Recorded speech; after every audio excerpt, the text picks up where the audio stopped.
There's a report that you were not allowed to have visitors. There was some sign posted out here. Can you explain what that was all about? I understand there was another individual who was sick in the prison.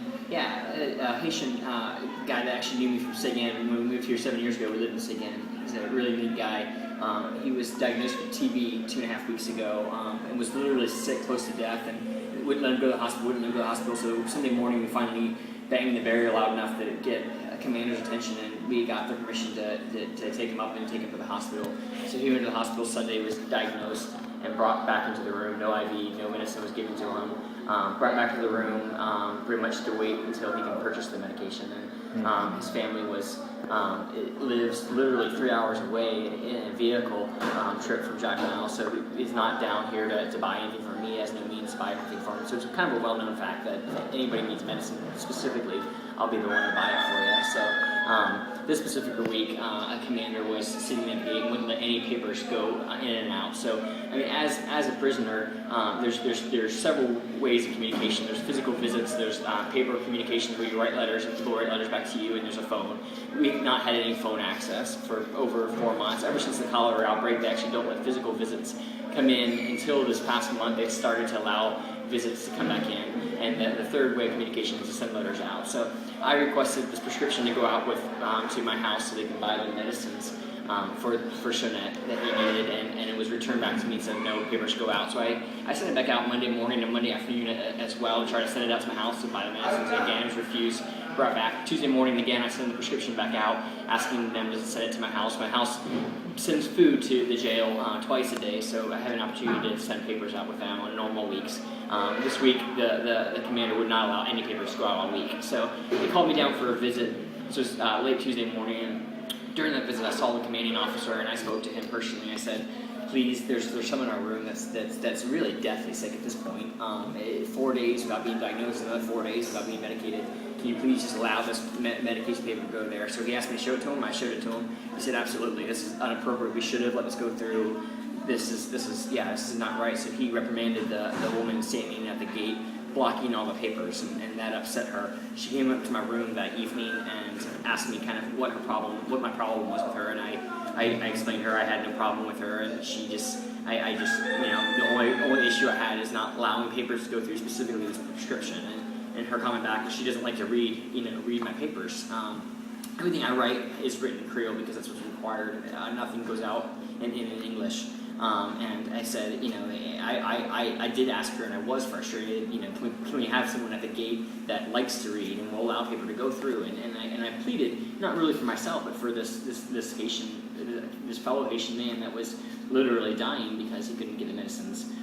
She was upset by that, and I talked to the commanding officer and requested for me to have 6 months of no visits, no papers, no communication at all. So the commanding officer called me down that next Friday and asked me what was going on. I explained to him. I invited him up to my room because the conversation happened in front of 25 people in my room, as well as these cells are so close together, so everyone heard what was going on. An old white guy and a Haitian woman are conversing, everyone's listening. And I'm like, just ask for yourself what was said, because her accusation was I said that she doesn't know how to read, and it just upset her, and I disrespected her. So she made a complaint against me and asked me for 6 months. So the commanding officer to appease her gave her 1 month. So 1 month without any form of visits is what I was issued. It goes from February 11th to March 11th. All right, so Danny, here you are in this jail over almost 5 months, no charges being filed. The conditions are atrocious. You, with all due respect, you don't look too good, my friend. You look like your health is declining. You've lost a lot of weight. And yet, here you are still trying to help other people. That doesn't sound very much like a criminal. Where does this ethic of helping people come from for you? Yeah, it's I guess one of my strongest and weakest points. It's actually what got me in jail in the first place. It's actually what actually caused that reprimand to happen, and honestly, that's kind of what caused mostly one of the lower points, because every time I try to help someone, somehow it comes back at full throttle, and it actually hurts. And it hurts me, but it also hurts them, and really that's the frustrating point. But I mean, I came here 7 years ago to help the Haitian people. I mean, that was something birthed in me from my family when my family fostered kids and went on short-term mission trips. I love serving and helping other people, and I've had great opportunities since I've been in prison to be a witness and to help a lot of people that I honestly never would have known about. And there's parts of me that are thankful, and I learned a lot from this, and there's part of me that feels like I could help a lot more being on the outside as well.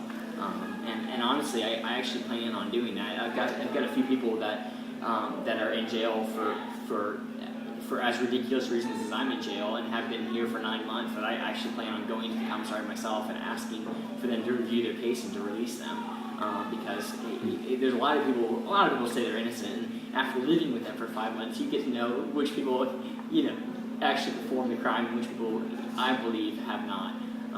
Danny, I know you love the people of Haiti, and I also know you played a significant role over a year ago after the earthquake, January 12th.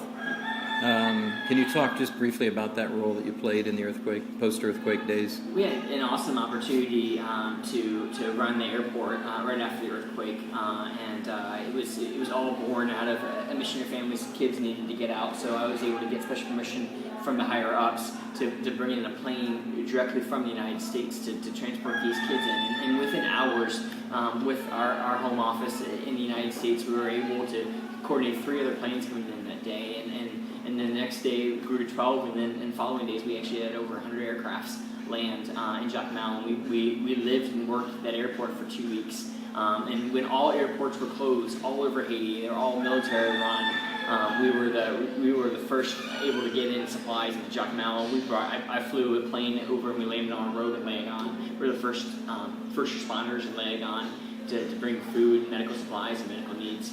And it was a great opportunity to really fill in a gap while waiting for the big dogs, the military branch, and people to come in. And it was exciting. We worked through hundreds of churches, hundreds of organizations. We rented a depot to store all this food, and we divided it up and able to feed literally tens of thousands of people, provide medicines for the hospital, blankets and mats for the hospital, and also facilitate literally hundreds of humanitarian aids that came in needing to rent vehicles, needed lodging. A lot of people lived with us at the airport. A lot of people, we turned one of the buildings that we had into housing for them, and we just helped facilitating them. At this point, we lived in Haiti for 6 years, so we knew Jacmel, we knew how to get things done, I guess, and that's kind of what the role we played after the earthquake is just people that help facilitate groups coming in, help facilitate the aid coming in, making sure it got into the right hands, the people that need it the most. And despite all that's happened to you, even now, today, you still have the desire to help the people of Haiti.